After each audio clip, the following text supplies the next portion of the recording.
Bonsoir à tous et bienvenue dans Vital, votre magazine santé.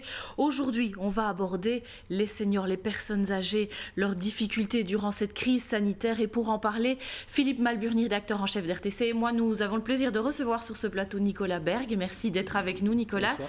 Bonsoir, vous êtes le président de la Société belge de gérontologie et de gériatrie. Vous êtes aussi président de Respect Senior.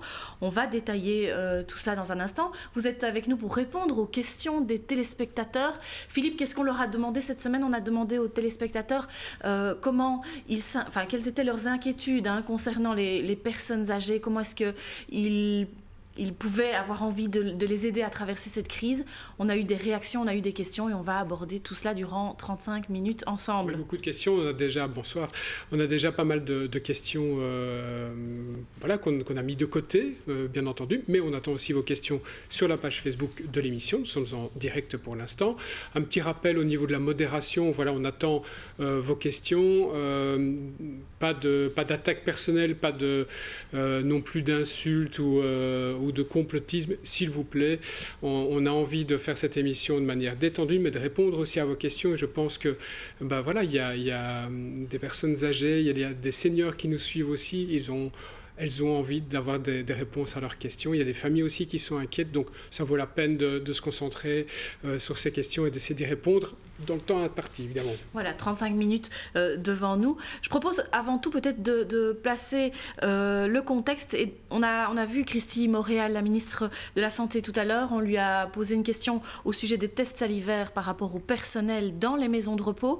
Et on a essayé de comparer avec elle la première vague et la deuxième vague, savoir quelles étaient les différences. Elle nous a répondu. On pourra peut-être réagir à cela avant d'entamer notre première salve de questions. Donc je vous propose d'écouter Christy Moréal directement. On a la chance d'avoir un système de dépistage, un screening massif et régulier avec les tests salivaires de l'Université de Liège. C'est un système unique qui permet de pouvoir tester toutes les semaines l'ensemble du personnel des institutions des maisons de repos et de pouvoir en écarter si les personnes sont positives.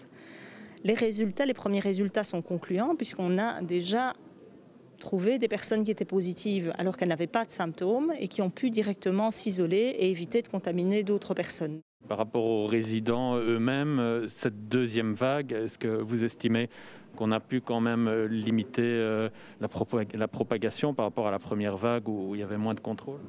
Et donc les travailleurs étaient beaucoup mieux préparés puisqu'ils avaient du matériel de protection, du testing beaucoup plus régulier qui était organisé. Ils avaient eu des formations à l'hygiène, on avait organisé des conventions avec les hôpitaux, on avait mis des médecins à leur disposition.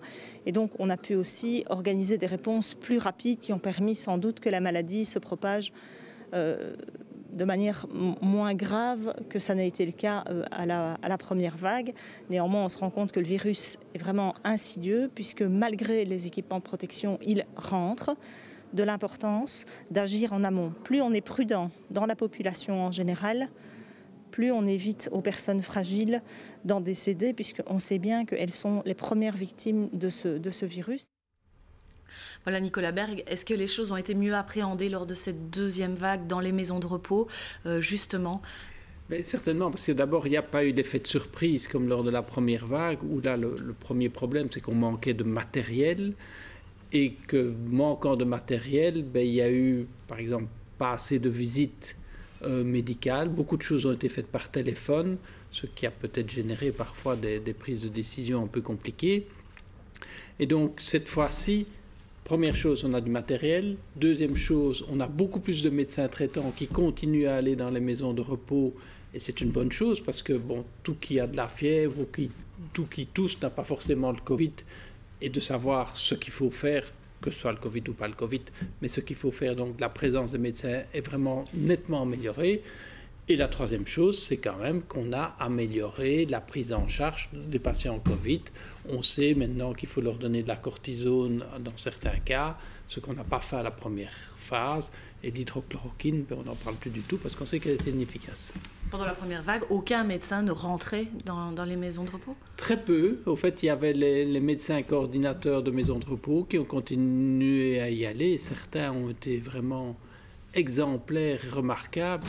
Je me rappelle un médecin traitant, un médecin coordinateur qui m'expliquait que d'habitude, était coordinateur dans une maison de repos et de soins de 150 lits, que d'habitude il y avait plein de médecins traitants, et que tout d'un coup il s'est retrouvé seul médecin pour les 150 personnes. Il a perdu 6 kilos dans l'affaire, il était terriblement épuisé, mais il a permis sans doute de sauver pas mal de vies. Oui, on sait que il y a un travail effectivement remarquable qui est effectué dans la plupart des maisons de repos. Alors, évidemment, on ne va pas comparer tout ce qui est fait. On sait aussi qu'il y a désormais des ailes Covid et des ailes non Covid qui sont parfois créées dans des maisons de repos où il y a un cluster, où il y a des cas qui sont identifiés. Donc bravo aux équipes, les médecins coordinateurs, le niveau administratif, évidemment les infirmières, les aides-soignantes pour tout le travail qui est effectué et tout le personnel évidemment des maisons de repos. On va regarder une première question qui nous a été posée, celle de Nathalie, parce que j'embraye sur la réponse que vous venez de donner, sur disposons de meilleurs traitements actuellement dans les maisons de repos que lors de la première vague. Et je vais compléter un des changements essentiels aussi, c'est le testing, évidemment. Bien sûr. Donc, maintenant, dès qu'on sait qu'il y a des cas, on peut retester les personnes aux alentours. Et dans le testing, comme Mme la ministre vient d'expliquer, on peut aussi beaucoup plus tester systématiquement le personnel, ce qui est quand même probablement une des grosses portes d'entrée des cas de Covid dans les maisons de repos.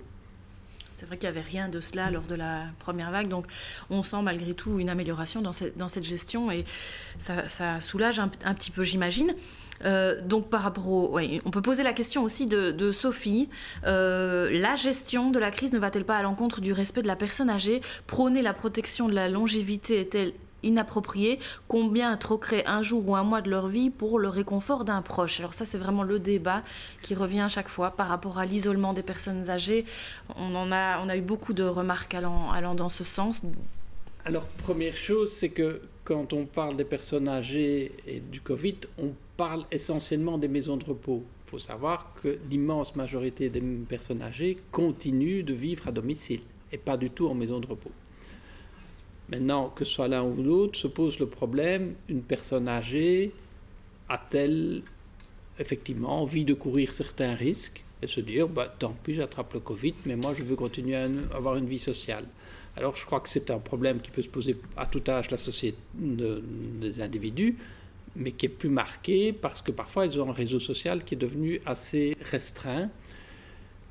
Donc, une personne, comme n'importe quel adulte, a le droit de décider. Maintenant, quand on entre effectivement dans le champ des maisons de repos, le problème, c'est qu'on court un risque pour soi, mais on court un risque pour la collectivité dans laquelle on est. Donc, que ce soit une maison de repos ou une autre collectivité, c'est la même chose. Quand vous vous rendez sur le lieu du travail, là aussi, vous êtes responsable pour vous-même, mais éventuellement pour d'autres personnes. Oui. Et donc, c'est un équilibre... Et bon, qui peut mesurer vraiment l'équilibre? Mais c'est un équilibre entre le droit de la personne en tant qu'individu, mais aussi ses obligations du fait qu'elle est au sein d'une société. Et donc, voilà, lors de la première vague, il y a eu à un moment des mesures et des obligations légales et réglementaires qui ont empêché tout contact. Lors du petit déconfinement qui a eu lieu, au fait, la ministre a permis une grande liberté, relativement importante par ses règlements. Et là, on voit que d'une maison de repos à l'autre, les décisions étaient variables. Ce qu'on peut peut-être regretter, c'est que souvent, les décisions étaient prises par les directions des maisons de repos. Et qu'en fait, dans chaque maison de repos, il y a des conseils de résidents. Alors, je ne dis pas que le conseil des résidents peut tout décider, mais... peut peser un peu dans la balance. Mais il faut quand même se dire que c'est leur domicile, leur lieu de vie, et donc dans la mesure du possible, tenir compte de leur avis peut être quelque chose de tout à fait... C'est pas parce que vous êtes dans une maison de repos qu'on ne doit plus demander votre avis. Mais justement, il y a une question qui a été posée dans ce sens, c'est celle de Simon. Chaque direction de maison de repos décide-t-elle des mesures prises au sein de l'établissement en fonction de sa propre situation ou est-ce généralisé? Donc il y a les deux choses. Un, c'est qu'il y a des règlements obligatoires venant de la région wallonne, en l'occurrence pour les maisons de repos, où là, ça, la maison de repos ne peut pas y déroger. Mais à certains moments, et c'est probablement une bonne chose, la région laisse une latitude possible d'une maison de repos à l'autre. Et là, effectivement, il y a des différences. Alors parfois, il y a des différences en fonction de réseau. Les maisons de repos sont souvent pas indépendantes, mais font partie d'un réseau, qu'il soit associatif, privé ou public. Et là, on voit quand même qu'il y a des grosses variations, mais qui tiennent compte, par exemple... En fait, les maisons de repos qui ont les plus grands freins à ouvrir leurs portes, c'est les maisons de repos où il n'y a pas eu de cas. Puis ils ont dit, on n'a pas eu de cas jusque maintenant, donc on a peur. Ça a été pris comme une victoire. Je voudrais bien qu'on n'accuse surtout pas les maisons de repos où il y a eu des cas de dire qu'il y a eu des négligences. Il n'y a pas forcément une négligence, ça peut arriver n'importe où. Il y a des services hospitaliers où tout d'un coup on a eu des clusters aussi, et pourtant il y avait un maximum de précautions qui avaient été prises. Oui, on a vu que ce soit effectivement pour les... Je vais revenir sur la notion de personnes âgées, parce que ça recouvre des réalités parfois très différentes, mais on a vu que pour des jeunes ou pour de jeunes adultes ou des adultes tout court, les méthodes de transmission n'étaient pas toujours connues, pas toujours identifiées, donc il n'y a pas de gagnant ou de perdant, bien évidemment, il y a une situation à gérer. Je reviens à ma question par rapport aux personnes âgées, aux seniors. Cela recouvre effectivement des réalités tout à fait différentes. On a des âges différents, on a des états de forme physique différents. Ça, c'est clair que ce qu'on appelle les personnes âgées, c'est un groupe éminemment hétérogène. Hétérogène parce qu'ils ont des histoires de vie différentes, parce qu'ils ont des pathologies différentes, parce qu'ils ont un mental différent. Et donc, autant on ne parle pas du groupe des personnes de 40 à 50 ans, parler des personnes âgées en les mettant tous dans un même groupe, ça n'a pas de sens. Et donc, ça veut dire que les décisions qu'ils peuvent prendre pour eux, et que la collectivité peut peut-être encourager, doivent être quand même relativement individualisées en fonction. Quelqu'un qui a 85 ans, fait encore du footing tous les jours, mange bien, est en bonne santé, c'est peut-être pas tout à fait la même chose qu'un patient qui est un décompensé cardiaque, qui n'est plus capable de faire 3 pas et qui vit d'une manière tout à fait dépendante chez lui. Les risques ne sont pas du tout les mêmes. Si l'un et l'autre ont le Covid, il y en a un qui court beaucoup plus de risques d'en mourir que l'autre. Est-ce que je peux continuer sur la notion de comment... c'est une question qu'on a reçue concernant l'approche de cette gestion de crise. Et une question de Raphaël qui demandait, on critique souvent la gestion de la crise dans les maisons de repos, mais qu'aurait-on pu faire pour améliorer la situation? Alors vous venez de le dire, peut-être écouter les conseils de résidents, mais est-ce qu'il y a d'autres mesures que l'on aurait dû prendre dans notre pays, et singulièrement dans notre région, pour améliorer cette gestion? On ne réécrira pas l'histoire. C'est clair qu'on n'avait pas beaucoup de moyens, de matériel disponible au départ. Maintenant, on ne peut pas tout prévoir. Alors certains vont dire, oui, on aurait pu faire des stocks de masques, etc. Oui, ça, on ne les avait pas. Et même les hôpitaux qui se débrouillaient quand même mieux pour avoir du matériel, au départ, on a quand même ramé fameusement aussi, et on économisait tout masque ou tout matériel. Donc, ça, on aurait peut-être pu avoir plus de stock. Sinon, le problème, c'est que, rappelez-vous au départ, on ne connaissait vraiment pas beaucoup cette bestiole qu'on appelle maintenant la Covid. Donc votre guerre, c'est que finalement... Voilà, on a été confronté à une situation particulière. Ce qui était probablement, c'est qu'on n'a pas assez expliqué aux gens et qu'il y a certaines institutions, mais je crois que c'est vrai dans des familles aussi, on peut reproduire la même chose, où on a imposé des choses sans vraiment expliquer, sans demander l'avis des principaux concernés. Et donc là, je crois qu'en gestion humaine, ça aurait peut-être pu être mieux, mais comme quoi même maintenant les questions peuvent se poser, la région wallonne a favorisé l'engagement de, je crois, à peu près 140 psychologues. On voit qu'ils sont accueillis de manière très diverse. Il y a des maisons de repos qui disent « Oh, extra, venez !» et des maisons de repos qui en éprouvent peu le besoin. Alors, je ne sais pas qui a tort, qui a raison, mais donc, parfois, même quand on met des moyens, on se dit « Tiens, c'est étonnant qu'ils ne soient pas plus employés ». Mais vraiment, la gestion humaine, je crois que ça, c'est un des éléments principaux. Justement, vous parliez de cette perception de la crise qui est différente aussi pour chacune de ces personnes âgées qui ne sont pas un groupe unique. Et donc, je vous propose qu'on les écoute aussi puisqu'on parle d'elles. On en a rencontré quelques-unes. On a rencontré Geneviève avec un témoignage qui va peut-être vous faire sourire. Germaine, Pierre et Rosine, c'était la semaine passée à la maison de repos La Plaine à Droix. Je vous propose qu'on les écoute. On pourra éventuellement réagir sur leur façon à eux de voir cette crise. On commence à devenir difficile. Mais c'est pas le personnel qui est responsable. Hein. C'est personne. Ah, c'est personne. Hein. Ça, non. Mais vous tenez quand même le coup, là. On essaye, là. On se rend compte qu'on devient un petit peu nerveux quand même. Moi qui suis plutôt très calme et philosophe, parfois. Oui. Il faut tenir encore un petit peu. Un petit peu. Alors on écoute la radio, on regarde la TV. Alors évidemment. C'est stressant, ça. Il serait temps que. Oui. De s'informer, c'est ça. Et quand on continue, on n'est pas isolé, hein. Ah ouais. On continue. J'ai un abonnement à la Libre Belgique, je lis mon journal tous les jours. À mon âge, j'étais en Afrique. J'ai vécu l'indépendance du Katanga, avec Djambi. Alors les événements d'ici, à côté. Ça vous fait pas peur? Oh, pas du tout, hein. C'est toute proportion gardée. Mais quand on est plusieurs, ça va, mais quand on est seul dans sa chambre... Je lis beaucoup, j'écoute mes disques et je téléphone. Et on me téléphone. Je participe à toutes les animations, sinon rester seul dans ma chambre, non. J'ai de gentils enfants, ils viennent souvent et ils téléphonent et voilà, je ne suis pas seule quand même. Hein. Voilà, quand on entend ici ces seniors, évidemment, c'est au cas par cas. Hein. Le moral de chacun d'eux va varier en fonction des contacts qu'il a avec sa famille, du lien social. On ne peut pas mettre tout le monde dans le même groupe, vous venez de le dire. On entend aussi que les activités qu'ils vont pratiquer en groupe dans la maison de repos, elles vont beaucoup jouer sur leur moral. Bien sûr, pour autant que la personne aime des activités communes comme ça, parce que là aussi, forcer quelqu'un à aller à des activités auxquelles il ne veut pas aller, ce n'est pas toujours idéal non plus. Mais c'est sûr que tout contact et tout maintien de liens sociaux, en général, est bon.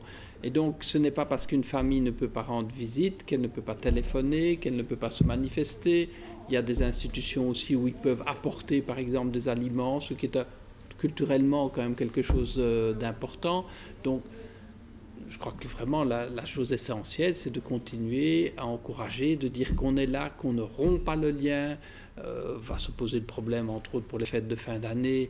Mais je crois que c'est important de leur dire, ben oui, on ne le fait pas maintenant. Peut-être se dire, bon, on le fera à Pâques ou que sais-je. Avoir des projets aussi voilà.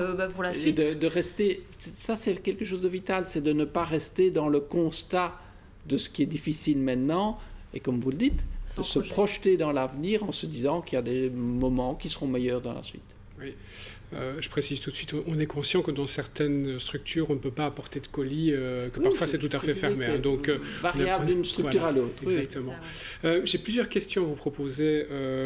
Tout d'abord, Irène, qui nous dit quelles sont les conséquences psychologiques et physiques chez les personnes très âgées qui se sentent abandonnées par leur famille, car elles n'ont pas conscience de la situation ou l'oubli. On vient déjà en partie de répondre à cela. Et puis, deux questions également qui concernent toujours l'aspect moral en quelque sorte. Moi, je me demande quand est-ce que je vais pouvoir serrer ma grand-mère dans mes bras et lui faire sentir que je suis là. L'aspect physique, effectivement. Et puis, les personnes âgées ont le moral à plat et les familles se sentent impuissantes. Ce sont des questions de Mégane et de Martine sur la page Facebook. Oui, mais c'est vrai que les accompagnants, les familles peuvent se sentir parfois impuissants parce que dans certaines institutions, on va leur interdire effectivement d'entrer. Je dirais même que dans les hôpitaux, les visites sont extrêmement réduites aussi, alors que c'est une période souvent où les personnes sont dans un état d'instabilité, donc c'est particulièrement difficile. Mais je crois qu'il faut leur réexpliquer, leur redire. Maintenant, c'est vrai qu'il y a des personnes qui, comme on suggérait dans une question, qui vont oublier, qui ne perçoivent pas tout à fait tout ce qui se passe. Mais je crois qu'on essaye, dans la mesure du possible, par la gentillesse, par des rappels, par quand même des coups de fil. Alors, il y a quand même pas mal d'institutions aussi qui emploient les tablettes. Maintenant, de nouveau, ça va devoir être géré individuellement. Il y a des personnes âgées qui sont perturbées de voir un membre de leur famille sur une tablette qui ne comprennent pas tout à fait ce qui se passe. Mais quand même, pour une bonne partie, au contraire, c'est un réconfort. Ah, ben j'ai vu mes petites-filles qui m'a dit ceci, qui m'a dit cela. Donc, le lien qui est créé, toujours voilà, et la hein. manière d'entrer en contact d'une personne à l'autre va varier. Comme on voit ici sur les images, c'est venir chercher le linge, ça se limite à ça, mais il y a aussi les parloirs, comme vous le disiez, qui ont été mis en place, qui n'étaient pas forcément là à la première vague, et qui sont là lors de cette deuxième vague, et qui facilitent quand même les choses. Bien sûr. Une autre question peut-être qui nous a été posée. J'essaie de retrouver où on en est parce que j'ai beaucoup de questions aussi beaucoup de remarques sur Facebook. C'est pas facile de passer de l'une à l'autre. Celle de Julie peut-être. Voilà. Est-il correct de dire que les personnes âgées peuvent vieillir plus vite à cause de l'isolement? Est-ce qu'on peut voir vraiment une différence? Je n'aime pas beaucoup le terme vieillir plus vite, c'est-à-dire que une personne qui est en difficulté psychologique, et c'est clair qu'un isolement pour certains peut provoquer une difficulté psychologique, quand on n'a pas le moral, on a souvent moins bien la santé aussi. Donc, je crois que cette personne-là risque de tomber plus vite malade, de souffrir plus des mains qu'elle a. Le terme vieillir n'est peut-être pas tout à fait correct. Maintenant, je crois que ce qu'il faut bien insister aussi, parce qu'on parle énormément du moral et de toutes les mesures qu'on peut prendre dans ce cadre-là, c'est que ce n'est pas parce qu'il y a une crise Covid qu'il n'y a pas d'autres pathologies. Et donc, en tout cas, pendant la première crise, et j'ose espérer qu'il y en a eu moins pendant cette deuxième vague, c'est qu'on est passé à côté de toute une série de pathologies parce que dès que quelqu'un faisait de la fièvre, on disait que c'était le Covid. Et il y a des tas de gens qui n'ont pas été pris en charge de manière optimale pour une série de bonnes raisons peut-être. Mais donc, maintenant, je vois que la diminution de pression dans les hôpitaux du point de vue Covid diminue un petit peu. Et heureusement, on revoit des tas de patients qui reviennent pour des suivis dont ils avaient besoin, mais aussi pour explorer des pathologies qui n'ont pas été mises au point. D'accord. On rappelle effectivement les visites pour les consultations habituelles reprennent et donc n'hésitez pas, ne laissez pas de côté un problème physique. Pas encore totalement, pas encore complètement, mais effectivement, on essaye d'en faire un maximum. Oui. Votre médecin de toute façon doit pouvoir vous renseigner et ne laissez pas traîner un autre problème évidemment dont vous pourriez souffrir.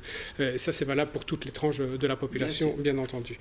Une autre question d'Edith qui se demande comment si les homes ne reçoivent pas de visite, comptent-ils autant de contamination?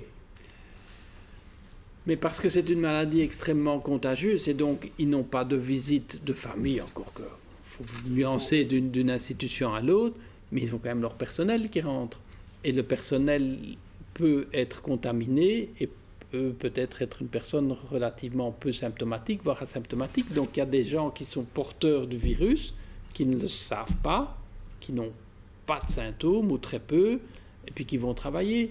Ils peuvent éventuellement transmettre, tout à fait volontairement bien entendu, le virus. Et c'est comme ça qu'on voit parfois des petits clusters qui redémarrent. Avec les tests salivaires dont parlait la ministre et qui sont mis en place depuis maintenant plusieurs semaines. Hein.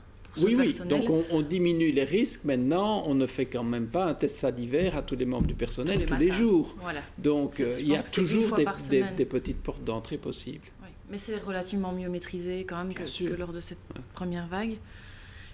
Et c'est rassurant d'ailleurs. Oui, tout à fait. Autre question peut-être de Serge? Oui, tout à fait. Un peu plus précise, cette question-là. Avec la diminution du taux d'ensoleillement, préconisez-vous de supplémenter d'office les personnes âgées en vitamine D et en quelle quantité? Alors, certains disent qu'on ne devrait même plus doser la vitamine D, qu'on devrait en donner d'office à toutes les personnes au-delà de 65 ans. C'est peut-être pousser les choses un peu loin, mais oui, il faut donner de la vitamine D. Et certains disent d'ailleurs que le taux de vitamine D peut être un facteur protecteur face au Covid.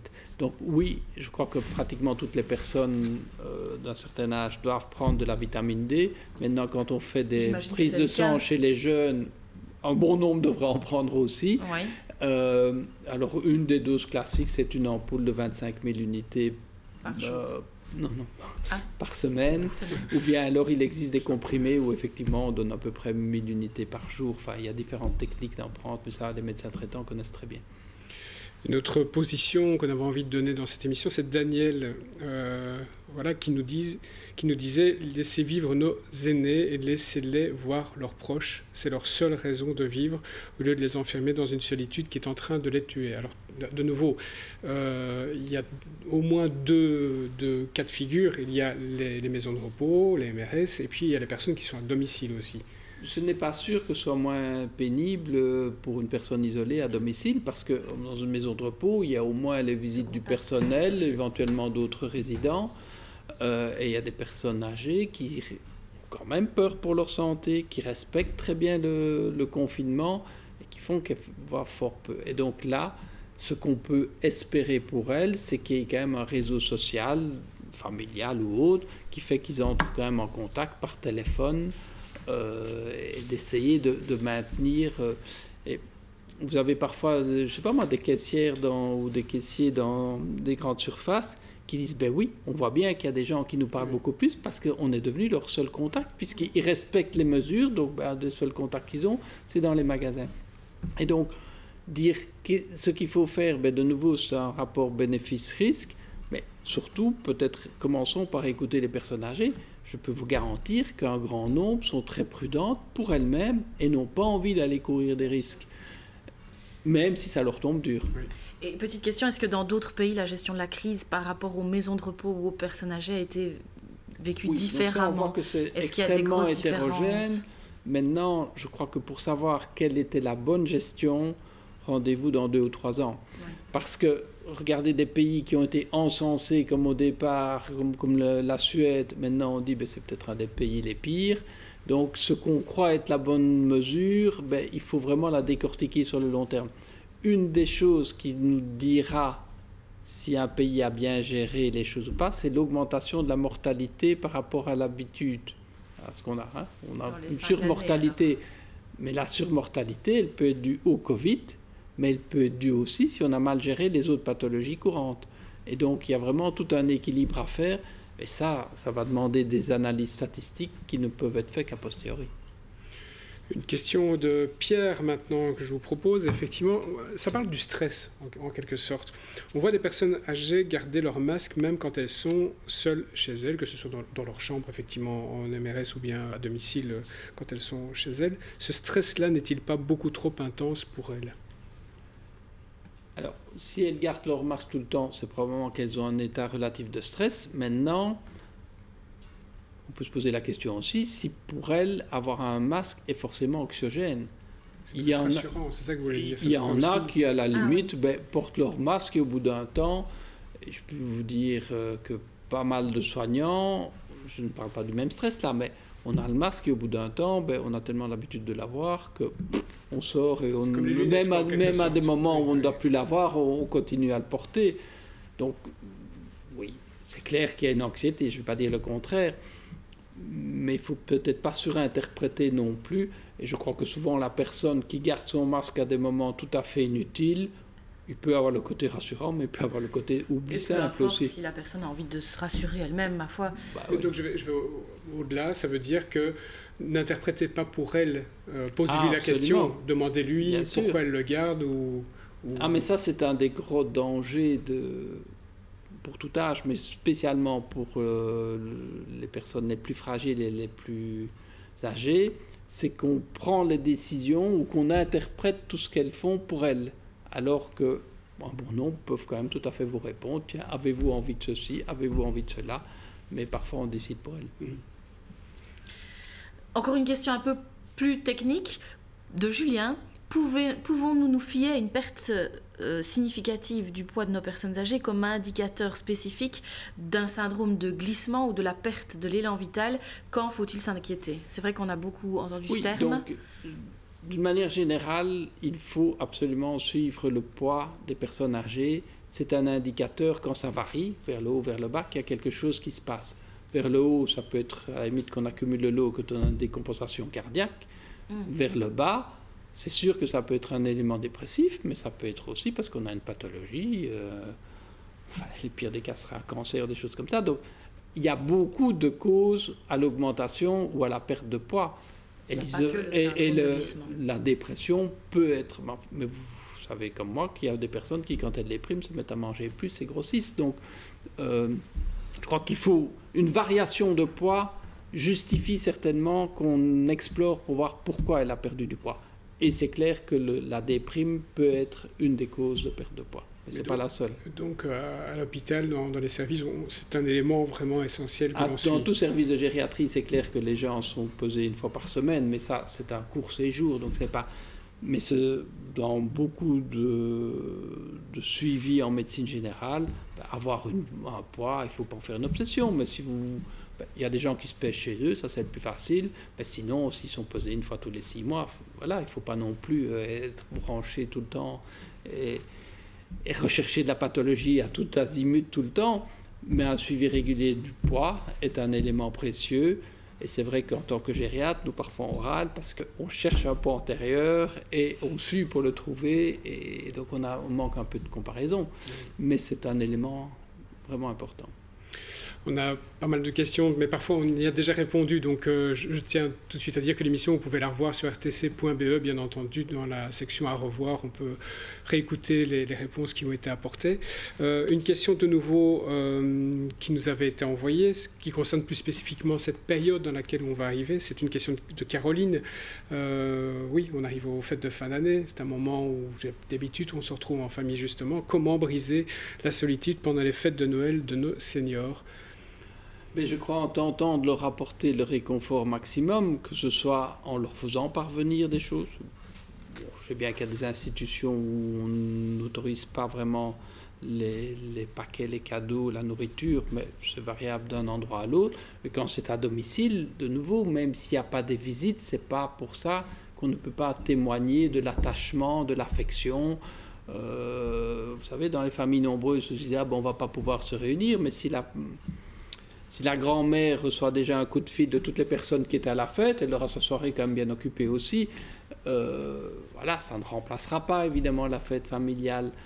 Et peut-être qu'un des trucs, bon, je sais que certains l'emploient, je ne dis pas que c'est la panacée universelle, c'est plutôt que de dire on ne fête pas Noël, de se fixer, de dire on le fixera, on fêtera notre fête familiale traditionnelle, on la fêtera dans 3 mois, dans 6 mois, peu importe, mais de se fixer de l'avenir. Comme vous le disiez tout à l'heure, avoir des projets et les formuler avec eux.